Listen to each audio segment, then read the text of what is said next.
Institute for Excellence in Health Equity is really focused on how we can make sure that we integrate the principles of what we call health equity into the mission of our healthcare institution.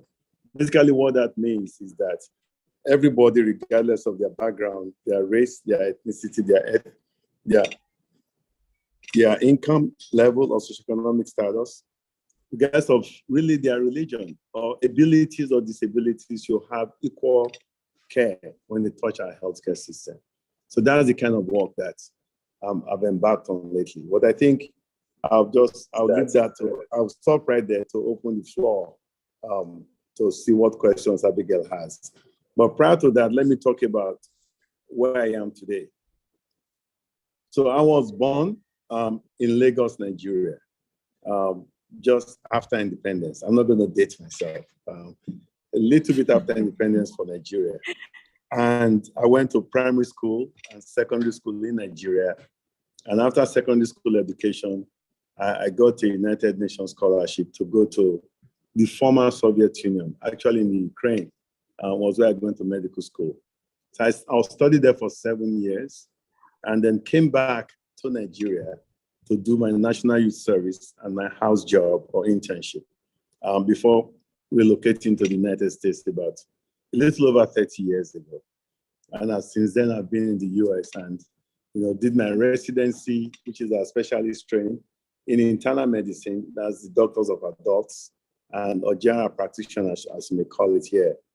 And then after that, I spent some more years doing research and really advancing my own passion for providing care for people who are underserved or what we call the vulnerable populations in the US.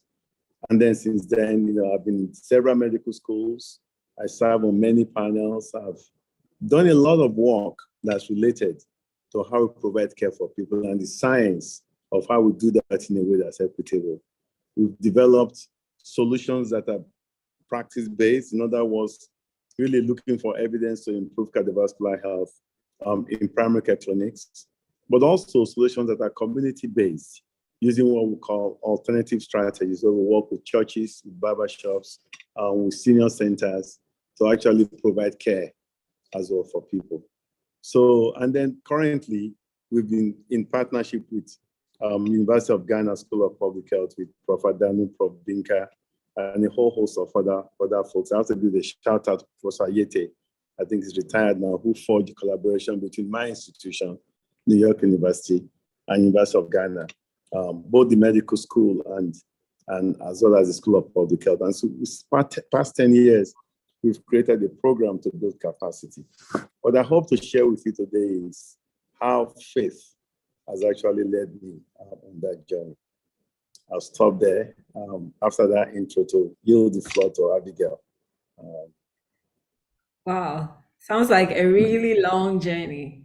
So we'll start from your childhood. How was it like? What were your dreams and aspirations growing up? What was the experience? And how has that informed where you are now?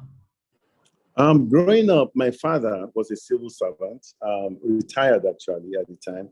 My mother had her own entrepreneurial business. You call people who work in the market. I grew up when we had a really decent public health system, and we had a decent public school system around public health, where there are many of us in the household. We have a much broader community. Any given time in our house, we have 50 people. People laugh a lot.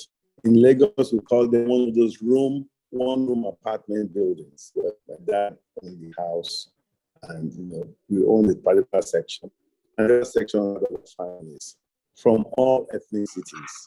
Nigeria has, as you know, about 200 ethnic groups. And I'm from Warri originally. That's south of Nigeria, or the Delta region, as we say.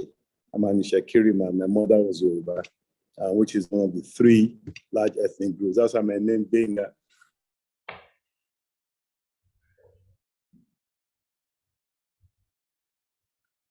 Hello?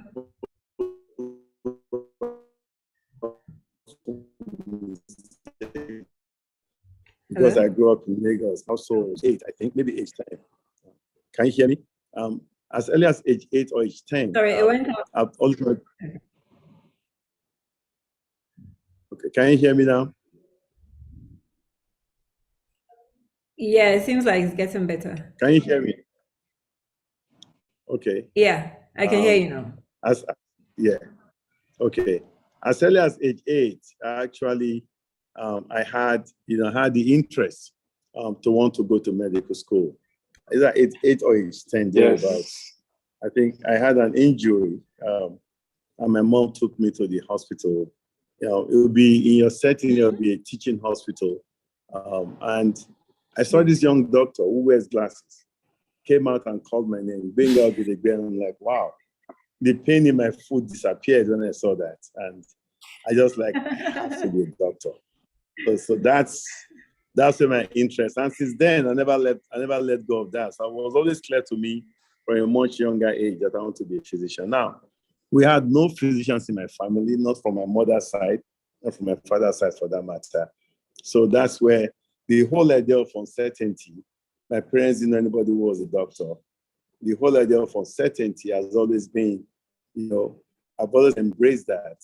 And I think this is where you begin to think about what you do in life. But I was too young to appreciate some of the challenges that I felt I would face in doing that.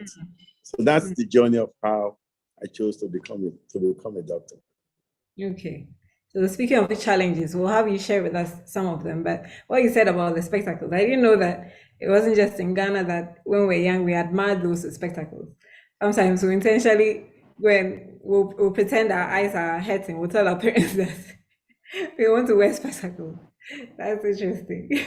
And it's good to know that at that tender age, you, like you said, you weren't old enough to appreciate the challenges, but at least you were sure about what you wanted to do. And it's amazing that God has made that dream come true. That's great to know. So yes, what were some of the challenges that you encountered, and how did they affect? Was there ever a time when you thought, this doctor thing, I don't think it's for me? Actually, so if I look at these stages, I think I've placed the challenges at the different times in my career, different journey. So there was a time we finished high school, we used to call it West African School Certificate. It was in my time in 1978 that we had to do, I think it's called JAM, it's Joint Admission Something Matriculation Board. So it's a common entrance that allows you to go to the universities. Now the threshold, we started at in Nigeria, the threshold for that was either you get into medicine was much higher than the threshold for the other subjects. So I did not make that threshold. I didn't get in at all. But it wasn't really a problem for me, because then I had to do 2 years of advanced levels. That's what we call it at the time. And then when you do those 2 years and you pass your final exams, we call that the advanced level general certificate of education. Then I can actually, higher school certificate, I can actually get into med school through that. So I repeated the exam again. I still didn't make the threshold. I never had any doubts. I never even thought about anything. My parents didn't know any better. So they just said, what do you want to do? Is everything going well? Yeah, I'm still in school. I'm doing my HSC. I took a job to work for 1 year. And then, I went to do my HSC. And after my HSC, I actually got in finally. I passed my school certificate. It turns out, now we're in 1980 in Nigeria, to get into medical school, I actually applied, but somehow my results were delayed.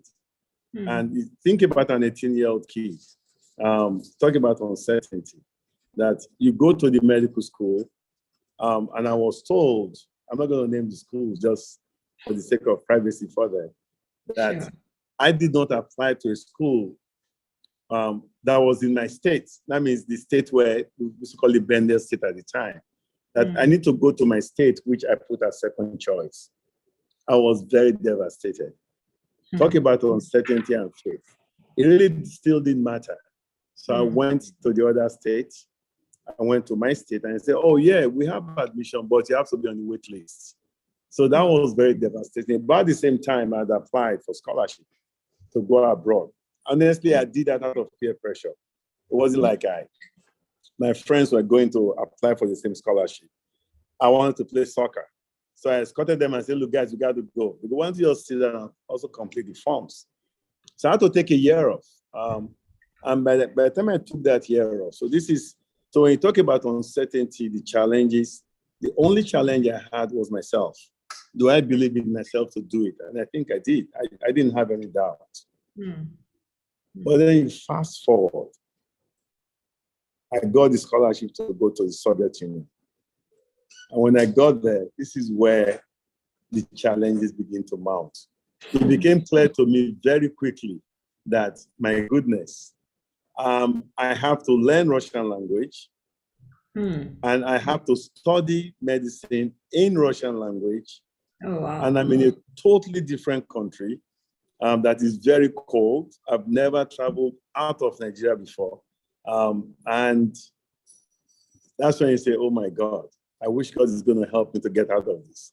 And you're in a country where, the idea of religion, because it was the Soviet era, just wasn't there. So we didn't have anything to rely on than to just say, it's a lot of uncertainty. And how do you embrace uncertainty?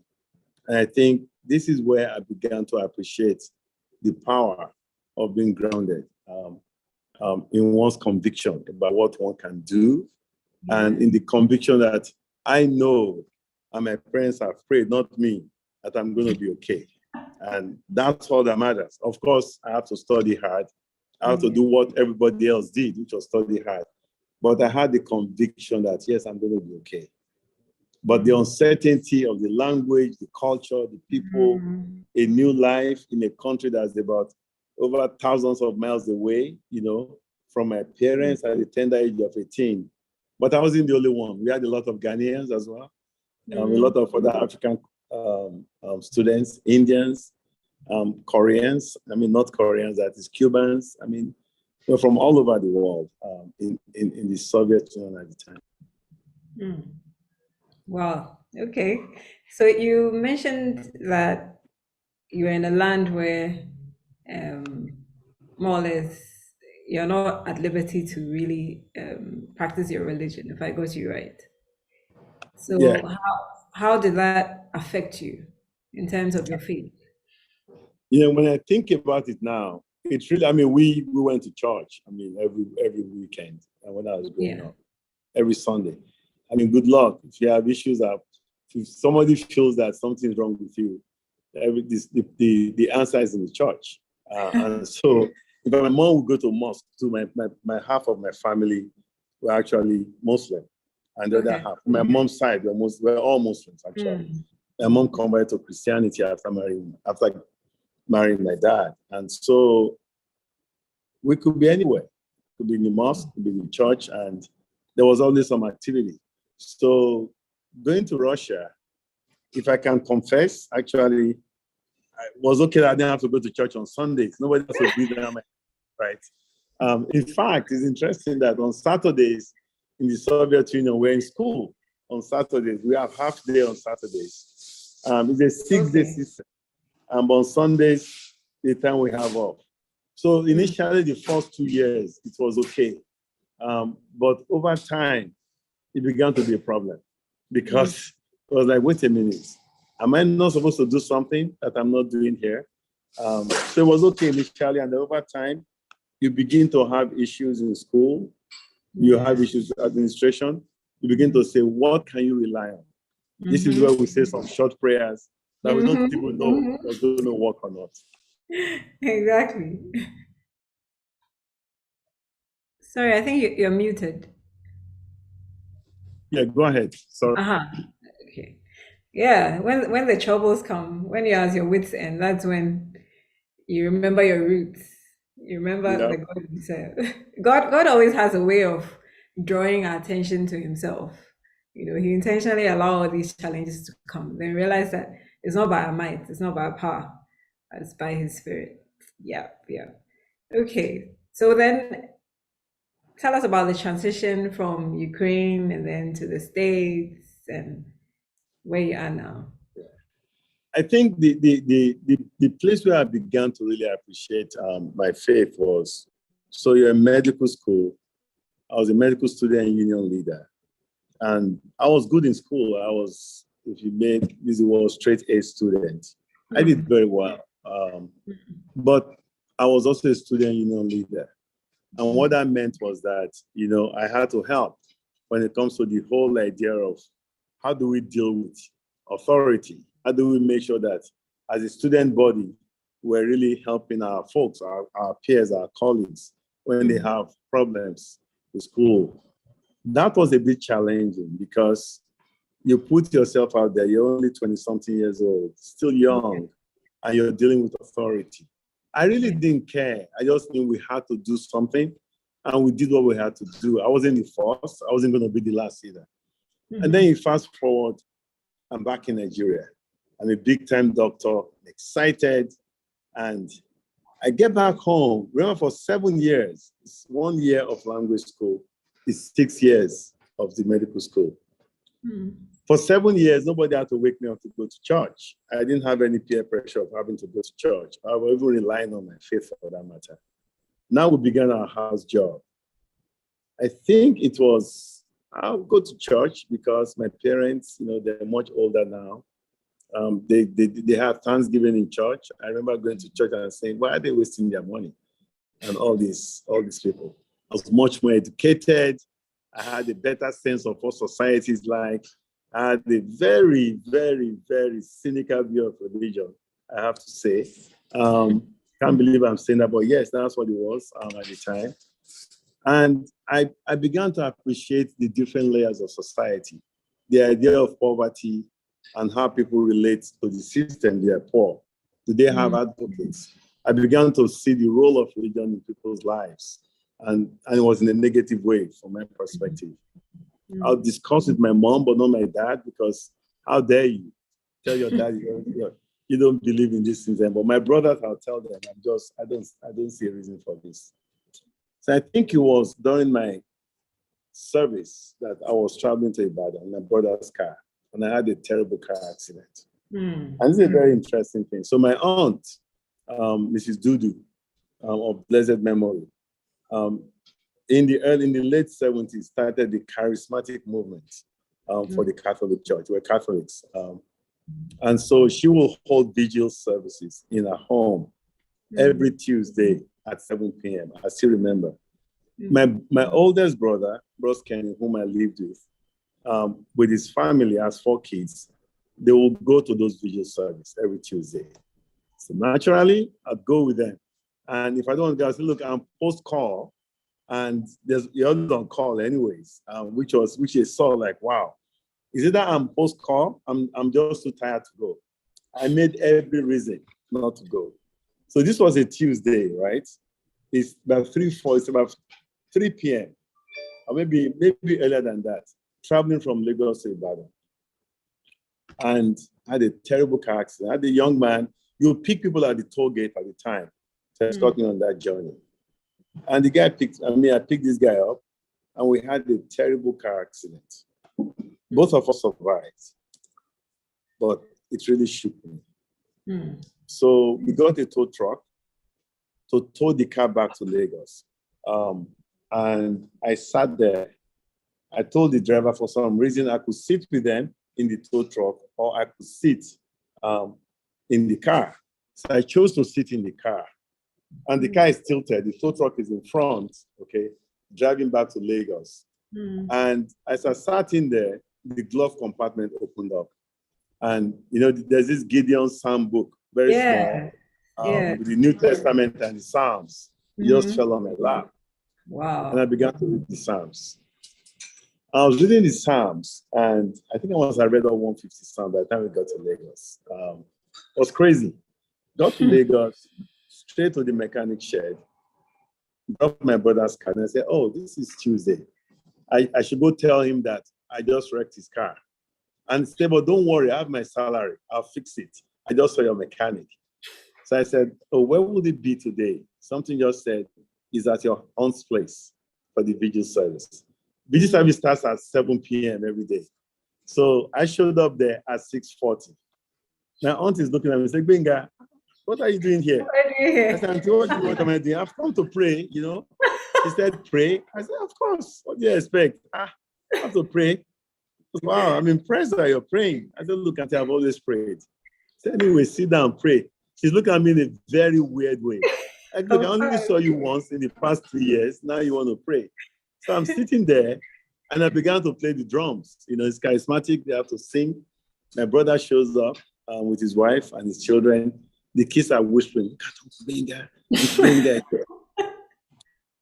So after the service, you know, that's when I began to appreciate that it was only by the grace of God that I survived that accident. Myself and the young man whom I picked from the toll gate. Can you imagine if anything had happened to any of us? It would have been really devastating for my parents, my family. And honestly, I began to appreciate the importance of faith. Of course, I'm back, you know, go to church, pray about things I want to do. I began to appreciate how uncertain life is. And I was still skeptical about the role of religion, frankly, but the role of my faith and how I look at what's happening to me was clearly defined after that event. And rest is history. Everything else I began to do at that point, I actually called on God to help me out with it. Yeah. God is so merciful. I mean, he's always pursuing us, no matter how stubborn we are. I mean, even those who sell their souls to the devil. I mean, once God has spoken into their lives, and a seed of the word of God has somehow been planted, He's able to turn them round about and back to Himself. This we thank God for. Okay, so we'll move on. So yeah, so from there, how did things turn out? How did you get into the States and then on to where you are now? It's a good question. So I met my current wife, and we both trained together. She was coming.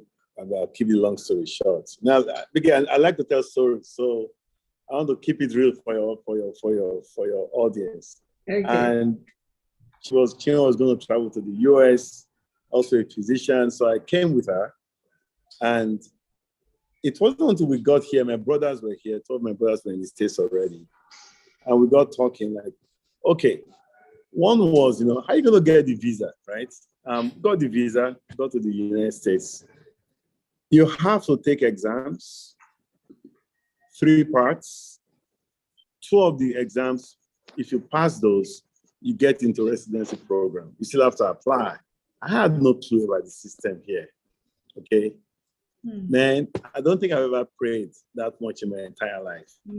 I was saying my rosary, you know, Catholics say rosary a lot. Yeah. I was praying, I was writing things I want God to do for me. This is, I think, very important. And I began to embrace the concept of ambiguity and uncertainty. Because it's uncertain, it's not clear that I will have the opportunity to actually do residency. A lot of my colleagues, I think a decent number of us did well, but there were those who were better than us who didn't have the opportunity to practice. They just didn't pass the exams for some reason or other. I prayed about that a lot, and that helped me a lot to actually get into that. That was really important.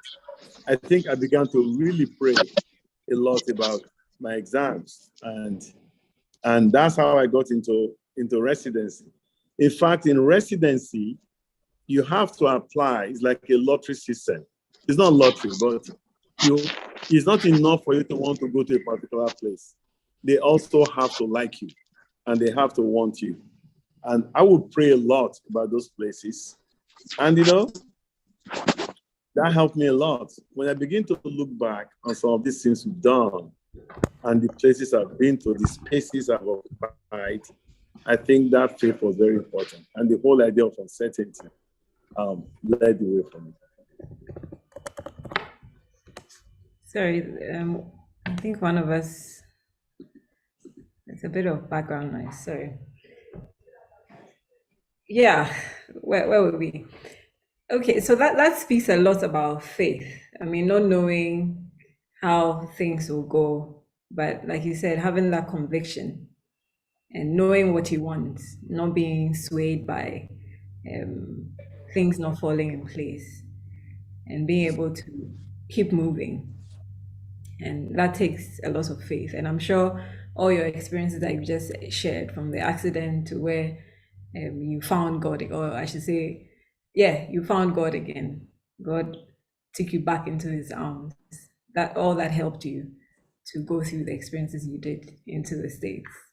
All right. So share with us your experience in the States as an immigrant, going through the educational system, living there, all those things that you go through as an African leaving your home to go to a foreign land.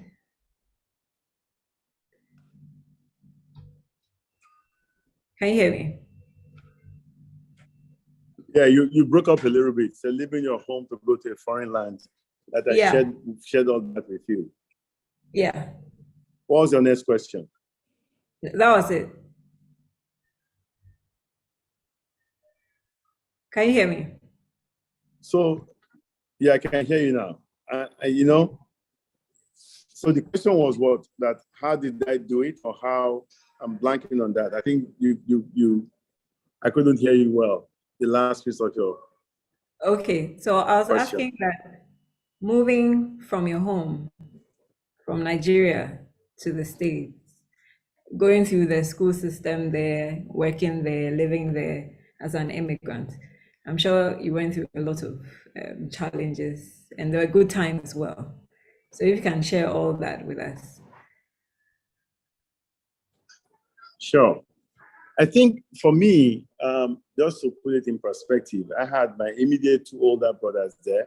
So, and I had a cousin as well in New York City. I never left New York City. My brothers were in Massachusetts and Texas. I had it easy actually because you have family there who can Mm. support you. But everybody to each his own, right? In the academic field, I started residency. Man, there was just a lot I didn't think I knew. I knew I can study it. That's not my problem. Problem was just feels overwhelming. There was just so much to know in a very short time.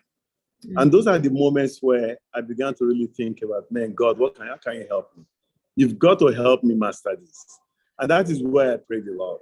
And I think I prayed a lot, but I also, sought guidance on how to address that.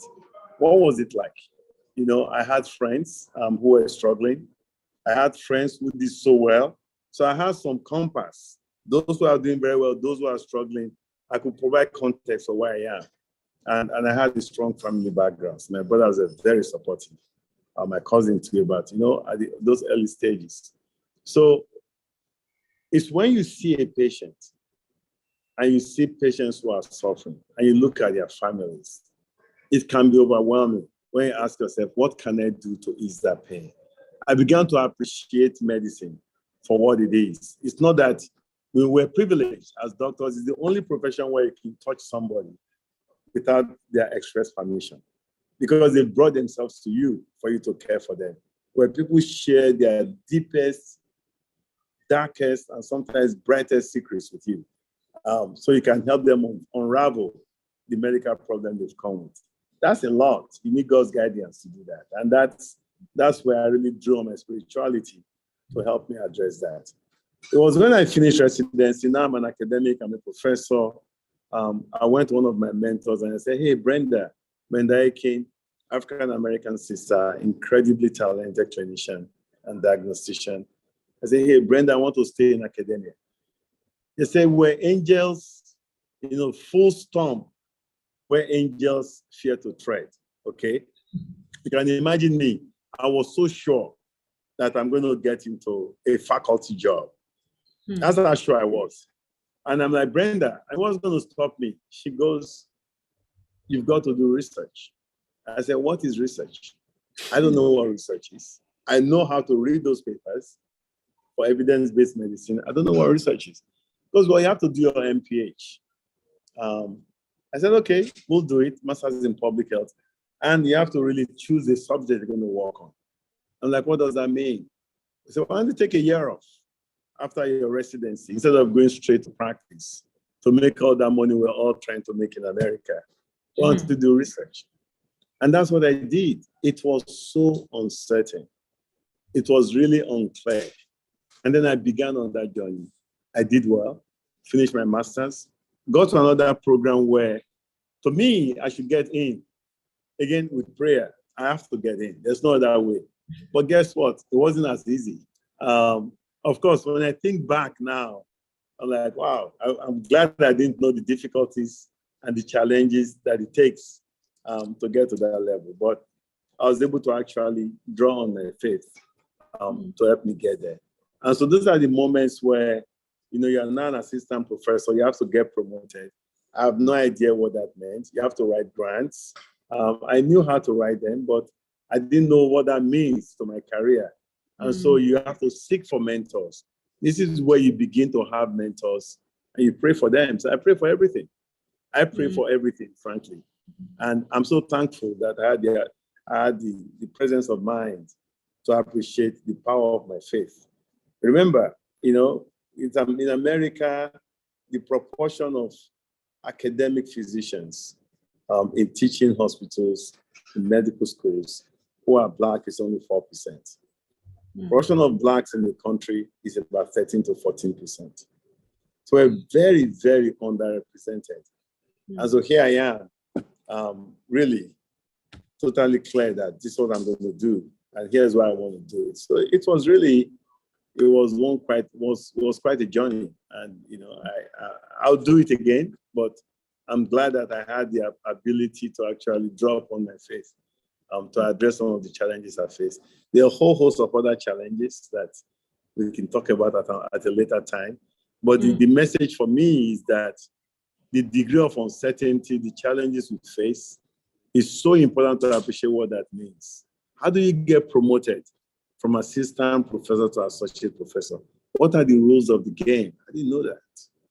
Okay, is a way God just made me to have created the opportunities for me to actually meet with mentors. You're going to hear something called global positioning, GPS, right? Think about that. God positioned me in such a place at every single time to have mentors around me who recognize the excellence that I bring to the table and are able to then mentor me through the process. So your experience in Ukraine and then back to Nigeria, and then how did it impact your life in Nigeria? Ukraine was also a foreign land. US was also a foreign land. Are there similarities or are there differences? How did your experience in Ukraine impact your life in the States? Did it help it? I think I will say overall that it helped it. And my experience in Ghana now, the work we do here as well. There's one particular thing that cuts across that. And I think this is true for anybody, anywhere. One, Nigeria is a multicultural, diverse, multi-ethnic country. We have 200 ethnic groups, close to that number of languages. Religion-wise, I just told you, half of my family is Muslim, the other half is Christian. And so I grew up in a house where a lot of our tenants came from other states, people who don't speak your language. So I grew up in a diverse community. I go to Ukraine for medical school, old Soviet Union. We have a lot of African students. In fact, when I'm speaking to somebody from Democratic Republic of Congo, they speak French, I speak English. Do you know our common language together? Russian language, right? Okay. And so you meet a lot of people from diverse all over the world. And then I'm in the US, New York City, same thing. So the common thread in all of that, I think, was that God had prepared me to be able to function in a society where, you have multi-ethnicity, and really you have multicultural relationships. So I was very open-minded.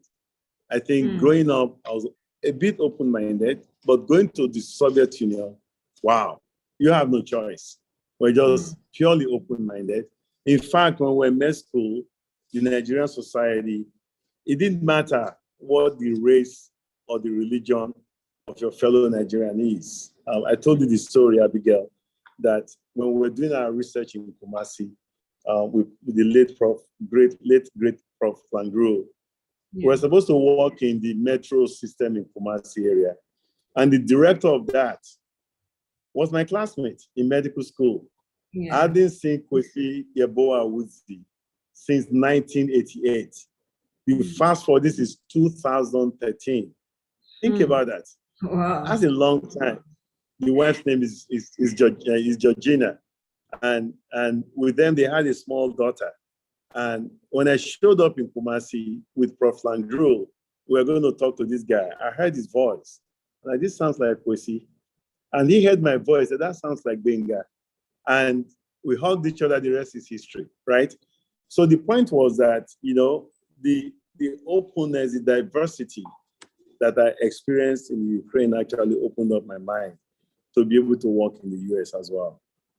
It made me to be incredibly open-minded. It made me to appreciate that people come from all walks of life and to appreciate the importance of that diversity. In fact, it actually informed the kind of research that I do, which I talked about earlier on. In other words, reducing the burden of cardiovascular disease, making sure that the poor and underserved receive the same kind of care, regardless of their socioeconomic status, religion, race, ethnicity, or what have you. So speaking of exposure, would you advise people to travel out to have such experiences? I'm asking that because of the current situation where you have, someone told me that right now there are more, they say there are more Ghanaian physicians or doctors in the UK than in Ghana, if that is right. And the whole issue of brain drain. I mean, what do you have to say about that? Would you advise people to do what you've done? Yeah, I think. And also, sorry. I think you broke up there. You said there are more doctors here than abroad, or what are you saying? No, someone told me that there are more doctors in the UK, Ghanaian doctors in the UK than there are here. So where can we strike the balance? Or what can we do such that while we are seeking exposure, our backgrounds or our countries are not lacking? So I'm going to answer that question in two ways. So one thing I thought I would talk about is my story, but I've told this is my glory so far. I've done incredibly well by all standards, right? By the standards of how we look at academic medicine. But if you look at that, that is my glory. If you see that, then it's enticing to say one wants to come abroad to practice. In fact, who am I to tell somebody who wants to aspire for better life, the way they put it, abroad? Yeah. You've got to know that there are two sides to that coin. Let me tell you about my story. So what I've told you is how I sustained myself over time. When you really think about it, it's tough. It's not easy. It's not easy to be a unicorn, okay, where you're almost always the only Black person amongst peers, you know, because we're just a few of us who are there, where you have to watch yourself because you don't want to seem as if you're arrogant in the way you say things, even though you're very sure about yourself. You know, it's not easy in a society where there's structural racism, and where you really, who you are is determined by the structure. Of course, all of those is different. When I'm here in Ghana, in Nigeria, when I'm teaching, I'm Nigerian. It really doesn't matter. I don't have any identity threat that I have to deal with. When I'm in Ghana, I don't either because I'm West African. I'm African. So to me, it's different. When I'm in New York City, it's a totally different ballgame because the demographics are different. And so we've got to perform so much more in the system than our other colleagues for us to get the same accolades, to get the same, in fact, we call it the minority curse. We've got to be the ones that we carry the race on our shoulders and on our backs. Now, nobody's asking you to do that, but that is just the reality, you know? So when people say they want to travel abroad, they've got to understand what that story is. People look at what you're doing and they say, you know, well, he's doing it because he's Black. You look at your excellence, all of these things we're talking about, and they say, well, because he's Black. It's affirmative action. And people write off your success. That hurts. That it doesn't account for the pain, your family's pain, the sacrifice of my spouse, my children. You're not being there, you're traveling, and that somebody will say that's true for everybody. True, but you have to do 3-4 times more. I think Jesse Jackson put it very well. Excellence is the best deterrence to racism. Excellence is the best deterrence to racism. The issue with that adage is that, yes, but it takes a lot. It takes a whole lot in a system where there's chronic disinvestment in Black communities, and you're trying to uplift the work in that space. So my response to people is this: if you're ready to become a second-class citizen, if you're ready to go to a place where you're going to be questioned about your identity, then that's okay. Those are the stories you have to tell, you have to live through. And if you really feel you want to lead, as somebody said in our training program today, you've got to ask yourself the why. The why cannot be because life is easy over there. It is not.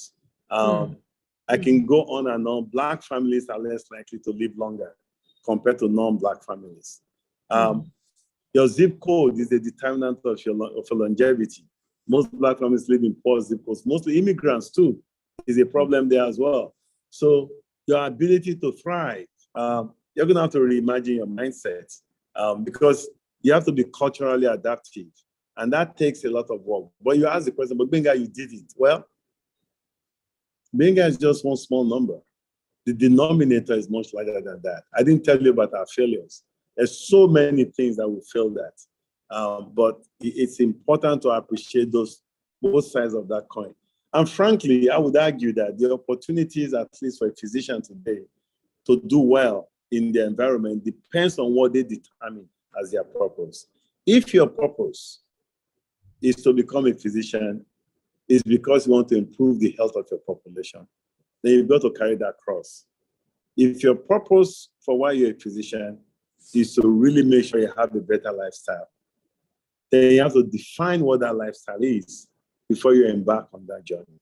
Because ultimately, it's clear to the English, to the US, everywhere else where they come to court you here, that you're doing an excellent job. And if your purpose really is to change the lives of people where you grew up, then really you've got to really give back. So I feel guilty that I did it, but I did well. That's why I've been coming for the past 10 years. And let me tell you what we've done here. We've trained about 120, 150 Nigerians and Ghanaians to build research capacity. I was part of the program with Prof. Adanu and Professor Amos La that we created a program on bioethics along with New York University. And now, thanks to that program, 5 years later, University of Ghana School of Public Health now has a master's program in bioethics. That is no small feat.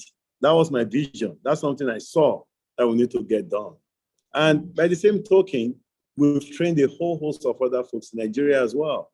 And it's not just me. I have to give thanks to a whole host of my colleagues who also sacrificed for this work. So we come back here all the time. We are 3-4 times a year to do this work.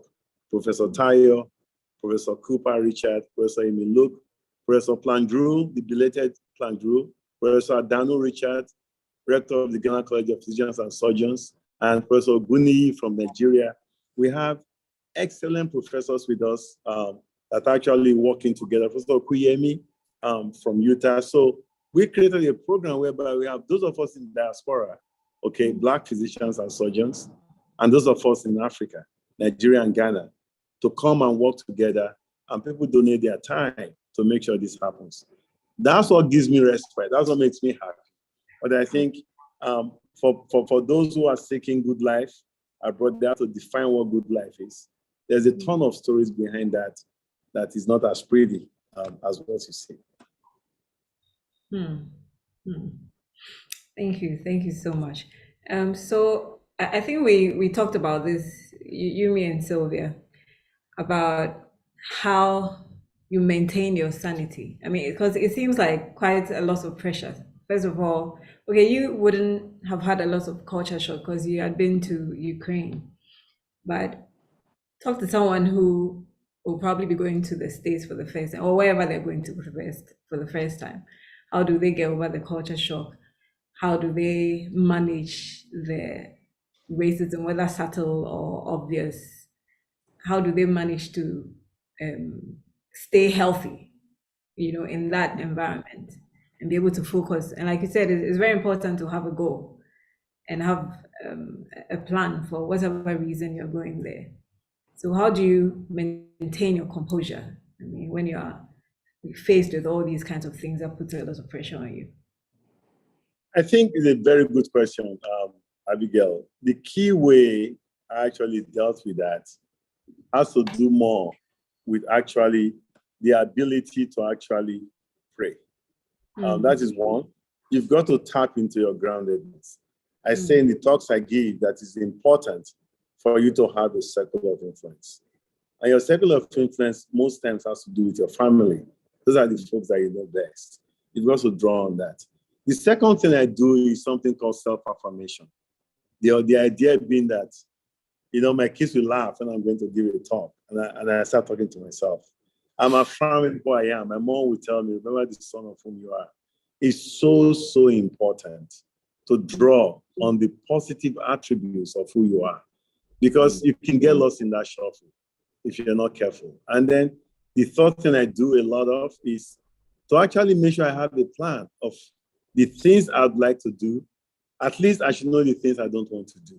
Because as you know, it's often very easy for one to be driven by what others think you should be doing. But if you have a grounded sense of what you think you should do, I think that begins to set the pace for you. You're right. I went to Russia at a very young age and, came back. I had a sense of what that looks like, but I had to affirm myself a lot. Those are the coping strategies I have. If you do that, and I appreciate that, look, this is a journey. I think Maya Angelou put it well. There will be things you cannot change. What you must change is your attitude to it. If you do get to travel abroad and you meet a lot of difficulties, remember, God did not say it will be easy. It's going to be rough. How you deal with that is going to depend on the affirmations that you put for yourself. And the way your attitude is everything in how you do it. That helps me a lot. You provide context for where you are, and that becomes a frame of reference as well. What I'm picking for myself is the fact that you need to know yourself. I mean, more or less believe in who you are, believe in who God has made you. I mean, that's one of the things I always pray for concerning myself, to know who I belong to and the abilities that He's put in me, the gifts and the talents He's given me, and that I'm also relevant, so I shouldn't allow society or anyone to tell me otherwise. And I need to keep the focus and keep moving, no matter the challenges. This is really good. Okay, so it's 9 o'clock. I think I'll open the floor for our audience to also ask their questions. We've said a lot. So as always, you can raise your hand or you can unmute yourself and just blast Gbenga with all the questions. Bring it on. Anyone? Otherwise, you know me, I'll start calling names. Or does anyone have any experience they want to share? Abigail, can I say something? Sure, Solomon, please go. Okay, thank you. I think that Professor Ogedegbe's introduction was really I felt he was really lenient with us, and he did not really tell us a lot about himself. But I mean, I'll just say that if you really want to know the kind of personality he is, just Google his name, and then you see what the achievements he's had over his life. He's trying really to an accomplished. Yeah, of course, he's really an accomplished professor, and then we all look up to him for inspirations for whatever career we find ourselves. And seriously, your life will never be the same when you come in contact with him, because since 2015 I started working with him. I mean, it's been a very good experience on his behalf, and seriously, he will push you so you get the best out of your life. Mm-hmm. So I mean, I'm really happy that he had the chance to share with us. He has a lot of podcasts online. You can also listen to it as well, where he shares a lot of his life experiences. Mm-hmm. And I mean, for me, every moment I share with him, it's never a dull moment, because he has a lot of experience and a lot of stories to tell you, which you can really learn from. So I think that he's the kind of person we should be celebrating. And I mean, and we all know the rivalry between Ghana and Nigeria, and you expect that he won't even come and do anything for us. But I think that the last time I was telling him we are going to find a Ghanaian passport for him so that he will stop going to Nigeria. And I'm sure I'm going to do that. So I want to say that we cherish him so much, and we hope that God gives him a lot of life so that he can impact in our life, and we can come to him whenever we need direction in our careers. And God bless him and his family. He has a very lovely wife and 3 kids, and I think he's doing well. Yeah. Speaking of which, Chune said she was going to come. Yeah, I'm not sure whether she's here, but I mean, I just want to. I don't know if she dialed in. The Ghanaian food is too good. So, probably having dinner somewhere. Yeah. So, Prof, thank you so much, and God bless you for all that you're doing for us. Not just us, but I mean, the nation Ghana. Maybe at the right time, you'll get the due reward. Thank you, Solo. Well, you're making me blush. One thing you said that's really true. Gbenga will tease you and be saying funny things, but there's always a punchline. You know, if you listen well. I mean, every time he comes to Ghana, he recommends a book for me, so I'm waiting for the recommendation. Abigail, I have a question. Okay, who is speaking, please? Priscilla. Oh, hi, Priscilla. Please go on. Yeah, thank you very much, Prof. So, my question to you is, how do you make the decision between doing research as an academic or research as a clinician? And then what would you say also if you have sort of like trying to make a decision in working with like multinational companies like the UN, WHO? What makes you know which direction to take if you were interested in a little bit of all of this? What would skew you in one direction than the other? Thank you. Good question. People ask this all the time, and here's my answer. I will not give you a straightforward answer. I'll give you ways for you to think about it. It is not either or. When I chose to do research, let me put it this way: there's a purpose for everybody. Everybody is not cut out for research. Everybody is not cut out for other things. We are all cut out for something, and that something has to do with our purpose. So when I chose to do research, remember I asked, I wanted to teach. That's my fundamental thing. I like to talk. I like to teach. I enjoy teaching. I actually won the award for teaching medical students during my residency. And I went to my mentor and she said, for you to be an academic, you have to do research. I had no clue what research was. And then I said, but how am I going to do that? Because I'll do an MPH. So my wife and I had to pay for an MPH at Columbia University School of Public Health. And it was during that MPH journey, I took a year off to actually experience what research is. It was during that period that I finally realized what was going on. That the real issue is that I discovered research. I discovered my purpose. I was one of the few that is fortunate to find that mission, that passion. And I'm like, wow, I will do this for free. It really won't matter where I do that research. So for me, the first question you have to ask yourself is that your passion? And I always tell my folks, find your passion. I didn't say follow your passion. No. I say find it. Because if you don't find it, you cannot follow something you haven't found. People will say, oh, follow your passion. But where is that passion? My passion is to do research to help me change people's lives, okay? So that is the first thing I would say. Then to the question of, should I do it locally or should it be international? Should I work with WHO? When you ask your question that way, you're basically asking, who should I work with? That's not research. If you want a job, I can give an advice on who is better. Is it WHO? Is it NGOs? NGOs come and go. WHO is stable. But that's a job. You don't need to do research to work with those organizations. When you do your research, one of my mentors told me, he said, Gbenga, after my fellowship, he said, John Grante, I remember we were walking from a conference. We're at the corner of 71st Street and York Avenue in New York City. Very bright day, sunny like hell, 2 p.m. I looked at him and I said, John, I'm afraid about this research business. That stuff doesn't pay much, but I've caught the bug. I love it. All the advice. Same question he just asked me now. He laughed. He said, if you see patients as a physician, you affect one at a time. If you do research, you affect a multitude because the findings from your research can change how we practice medicine. I thought, okay, that's all good. What about the money? He goes, the money will follow. If you do the research well, people know you for that, the money will follow. So my advice to you on what to choose is first find your passion. The moment you find your passion and you pursue that passion, everything else will fall in place. The idea of which one should you go with?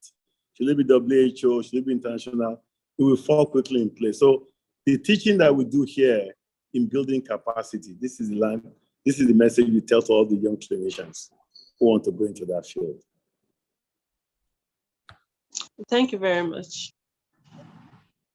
Thank you too, Priscilla.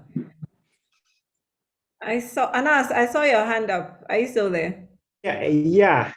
Although we thank you, Prof, for this inspirational talk, and although we just left you at the conference hall a few minutes ago, I forgot to tell you that I had a discussion with Dr. Najiba over the weekend, who is one of the first CAT cohorts, and she honestly asked me to extend her sincere regards and appreciation to what she had learned from you, and also within this short period of contacts with you and at the first meeting in May, I have realized that we are sitting on a gold mine, and we had wonderful opportunity to excel from what you have been doing, and I have also realized that I am probably one of the second or third generation mentees of a few from the people we have trained, and we have also learned from Prof. Mukhtar Ali what you have been doing for him to support him and many other Africans and Nigerians all over. And Dr. Mukhtar has transformed the outlook of research in our hospital in Kano at Aminu Kano Teaching Hospital. And I think at the moment, they have probably about 5 or 6 NIH-funded grants going on by different places. And most of them are actually from his mentees and people you have trained indirectly. Many of them, you don't even know them, but they have learned from some of your students, and now they are moving the baton. And I hope one day, one time, smaller boys will also grow and follow your footsteps. Although your footstep is very tough, but we will continue to learn and apply ourselves so that we make the society better. Thank you so much. Thank you, Anas. I'll tell you, the journey of 1,000 miles begins with a step. If I can do it, any of you can do it. There's no question about that. But thank you for all the kind words. And greetings to Najiba. Really great. Yeah. Thank you, sir. I hope we should allow just to go and sleep because you have been working the whole day. I'm enjoying this. This is my purpose, right? This is what I talk about, purpose. Yeah. I wish Abby would pay me, but she's not paying me. But that's okay. I'm also having fun while doing this, because anytime you do something that you enjoy, it's a wonderful thing. It changes your attitude towards it, and it changes how you look at it. If I look at this as a job, it will be difficult to do it. If I look at it as something I'm passionate about, it makes it so much easier to deal with everything has a negative side of it. But it makes it easier to appreciate that gift. So I'm also opportune to be talking to you guys about what I like to do. Okay. Thank you so much, sir. Thank you. I have a question. Okay, Auntie Emily raised her hand. That's you, right? No, I think someone spoke. Yes, so yeah. So now I'll come to you after Auntie Emily. Oh no, mine is just very minor. So thanks for the great insights. I mean, it's been fantastic listening to you. So I think what I've noticed is that you made a very crucial point in your final statement, i.e., following a passion versus doing a job. And I think that's really key, because what I find a lot, and I could be wrong, is that, I don't know if it's the lack of opportunities or it's really hard for me to place a finger on what. But I see many people rising through, just going through the motion of adding academic laurels without quite defining what their passion is. So it gets to a time, when it gets to those challenging times, they find it hard to stand. So what would your advice be for these people? I know the question is quite intuitive, but then especially for those back in the homeland who haven't quite gotten the opportunity to travel out to enjoy the vast, scope or landscape of opportunities that are in the West. That's a great question. Let me start by saying the whole idea of opportunities to travel out. As human beings, we're very good at celebrating success. What I didn't tell you enough of is my failures. If I begin to talk about them, you will appreciate that there's a lot of failures. The second thing about that aspect is that when people travel abroad, it's only the successful ones that come back home. I challenge anybody to look at that number very closely. You're going to find that it's not any different than the numbers you have here. If I leave Kumasi to come to Accra, if I leave Sunyani to come to Accra, some remote area, if I leave Ho to come to Accra, for all those that make it to Accra, not a few of them will survive. It's the same thing, it's the story of migration. So what I tell people is that, you really have to figure out what that passion is. Because if you can find that passion, it makes it so much easier to weather the failures that are bound to happen. I think Professor Mokolu said it in the training program we have today. Success without successor is failure. What that means is that we have to train other people to step into our shoes. But I say it differently. Failure is at the doorstep of success. In other words, you're going to fail a lot. But if you fail while doing something you're not passionate about, how do you get up to face that failure again? Therein lies the problem. But if you want to go abroad and you're very clear what you want to do, amen, if you can define what that is. But if you want to go abroad because you feel that's what's going to happen, few people will be lucky as I am lucky. I will call it luck. I'm not going to say it's anything of my prowess or what I've done right. Now, along the line, I've made some really good decisions.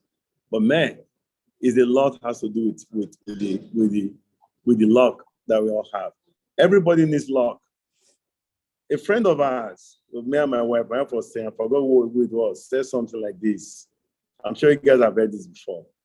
Good luck is when opportunity meets readiness. So most people who travel, I don't know that they're ready. I don't know that there are opportunities there. To me, being ready means knowing what I want to do, understanding my passion for that thing, and then really trying to find that passion. Even in finding that passion, I will have learned a lot. I will have gained a lot. I will have grown a lot. Of course, it's easy for me to say it now. That is why I'm saying it, so that folks don't go on an uncertain journey like most of us did, and only a few of us survived that journey. When you look in your environment here, Helen Keller put this well. She was blind most of her life. She said, we spend so much time looking at the closed door. We don't see all the open doors around us. So in other words, I'm going to really urge everybody on this forum right now. Think about the opportunities around you. They are abound. The question is, can you rethink how you look at opportunities? That said, there are some people who are truly going through a hard time. And the grass will always be greener on the other side, regardless. It doesn't matter what folks like me say. Hey, Gbenga did it. What is he talking about? I am a physician. I've not seen a physician eat from the dustbin. Somebody said that today. Not in Nigeria, not in Ghana, not anywhere that I know in the world today. So in my opinion, there goes your relativeness in how you look at this. But I think you're right. The answer is intuitive enough, but it bears repeating so that people can appreciate that, there are opportunities everywhere and there are struggles, real struggles everywhere. And it breaks my heart. People are leaving their shores to travel abroad on boats and they die on the Atlantic Ocean. It's hard to comprehend. I wish our governance is much better than what it is today. But it's always been hard for every country to get to where they are. Of course, it's easy when people like me say it because we've arrived. But I can also tell you, few of us made it. You don't hear. And I can point to a lot of folks who've made it here as well that we don't even talk about. We keep talking about those who are abroad. So find your passion. Please, whatever you do, find that passion. And that process will surprise you. Great answer. Thank you. Thank you, Auntie Emily. Now, are you there? Hello? Yes, I'm here. Okay, please go on. Yes, Prof, thank you very, very much. I've learned quite a lot, and I want to ask two quick questions. I think if there's anything I'll take from this call, it's about your passion. And I would appreciate it if you could walk us through quickly on how to discover your passion and by extension, your purpose. The second question is to find out from you. You have achieved a lot. We lost her. Oh no. Let's see. Okay, hopefully she'll come back. Maybe you can tell that. Okay. Nah. Okay, so I don't know at what point I went off, but I was asking. Okay, so I had two questions. The first was for Prof to tell us quickly on how to discover one's passion and by extension our purpose. Yes. And the second one is to find out if he's had any regrets in this journey that he's embarked on. Okay, so let me take the second one. If I have to do it again, I will take the same route that I've taken. Going to medical school abroad opened my mind to being open and to be very open-minded. It's difficult to be open-minded in the world we live in today. So that opened my mind. My upbringing, no regrets at all. I'll do it the same way. No regrets at all. Some things I could do better. I could be self-aware when I make certain decisions, but I'll do everything the same way. That's why I'm saying a few of us were blessed with finding our purpose in what we do. Now, how do you find your purpose? I think somebody said, and I'm blanking who said it. I heard this maybe 3 weeks ago, that there are 2 dates in your life. The day you were born and the day you found your purpose. The more important of those 2 days is the day you find your purpose. We spend most of our lives trying to find that purpose, but at least it's a process.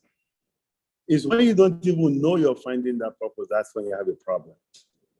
So the way you find your purpose is when you wake up every day, ask yourself the question, do I feel happy doing what I'm doing?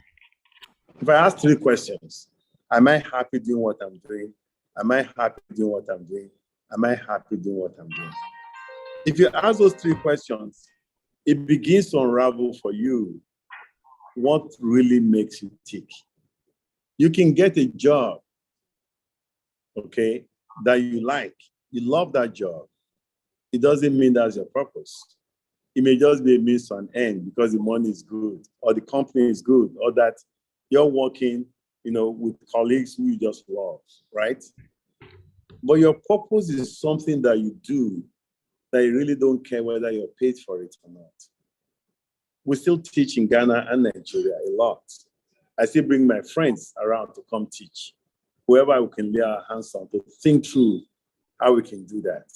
That gets me really excited. So mentorship for me is a big deal.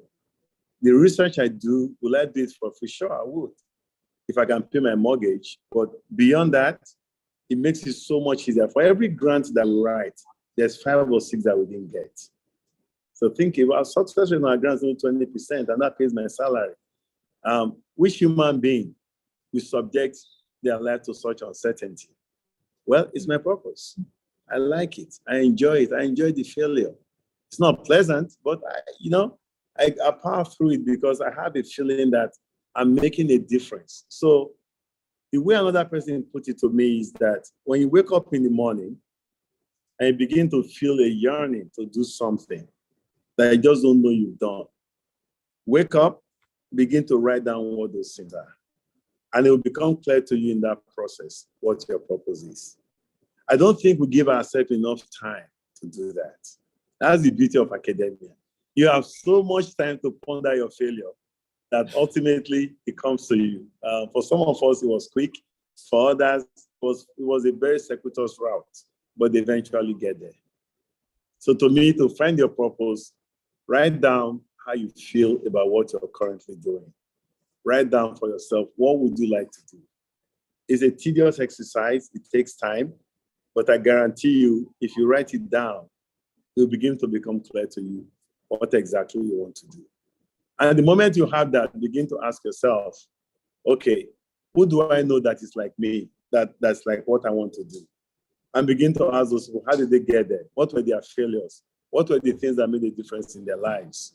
In other words, begin to seek those leaders and those mentors who you want to look like.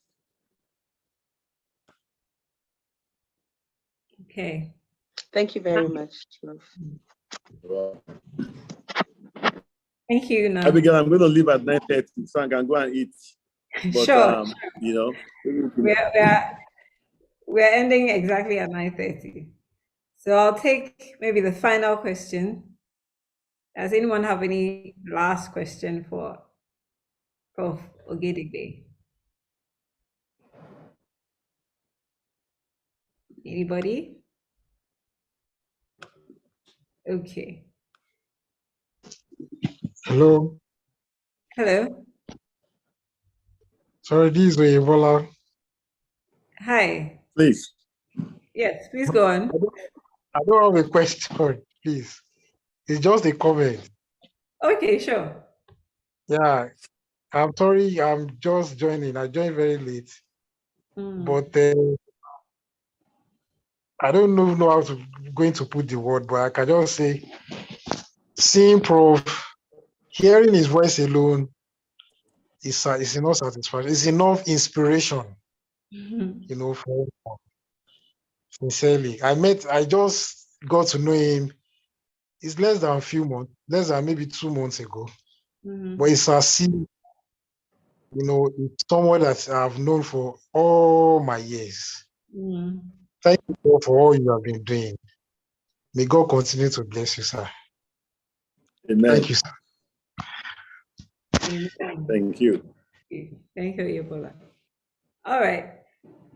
I think at this point, Gbenga, you can go ahead and give us your final remarks, and then we'll round up. So here's my final remarks to you all. I want to thank Abigail for this opportunity, and I want to thank you all for taking time to really be here. If you're listening to me now, that means you're on your way to finding your purpose if you didn't find it yet. And I want you to appreciate that there's so much to do in the world today, and anybody can actually make it. It's a question of how we define that. And always look at the glass half full. Of course, it's easy for me to say that. But there's an Igbo proverb: what an old man sees sitting down, a young man doesn't see standing up. We've seen a lot already. The world, everything happens in cycle. I guarantee you, in Africa today, is up to 1 billion people. The opportunities are immense. It will not come without difficulty. But God did not say life will be difficult. He said, I will be there with you. So I think if you can really embrace this uncertainty and just focus on what purpose you have and the talent that you bring to the table, ultimately things do work out. So keep hope alive. And I think Dr. Martin Luther King put it very well. If you can't, just keep moving. My brother would say, do not let grass grow under your feet. Keep moving. If you can't run, walk. If you can't walk, crawl. If you can't crawl, heck, do something. Move something.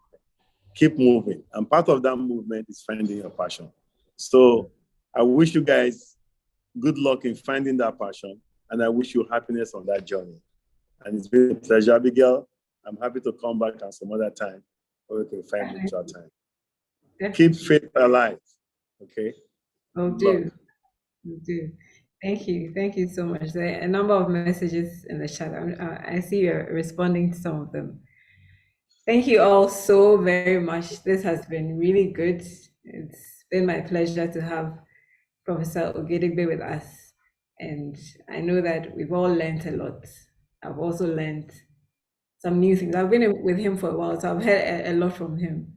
But some have been, I've been reminded of some of them, and I've heard new things, which I'm going to run with. Thank you so much. So this has been the ABBY IMANI REVEALS Show. This is where we speak, we are real, so that we can live. And not just any life, but the life that Christ has given us, based on John 10:10. So as always, if you haven't subscribed yet to the YouTube, please do. I'll share the link later on WhatsApp. You can subscribe and share it with others as well, so that they can join in these conversations. And then also, like I've been announcing, by God's grace, I'm a certified relationship coach. So if you want to enrich your marriage, you want to improve your relationship, I know I'm not married yet, but this is it's a tool that I've been trained on. It's like an assessment tool. So if you're interested, you're married or you have a partner, I'll send you the tool. You answer some questions. There'll be a report, and then we'll discuss the issues that arise from the report. So if you are interested or you know someone who is interested, just call me up and we'll talk about it. All right. So we'll close in prayer, and I'll kindly ask, again, I'm going to call one of us. Now, are you still there?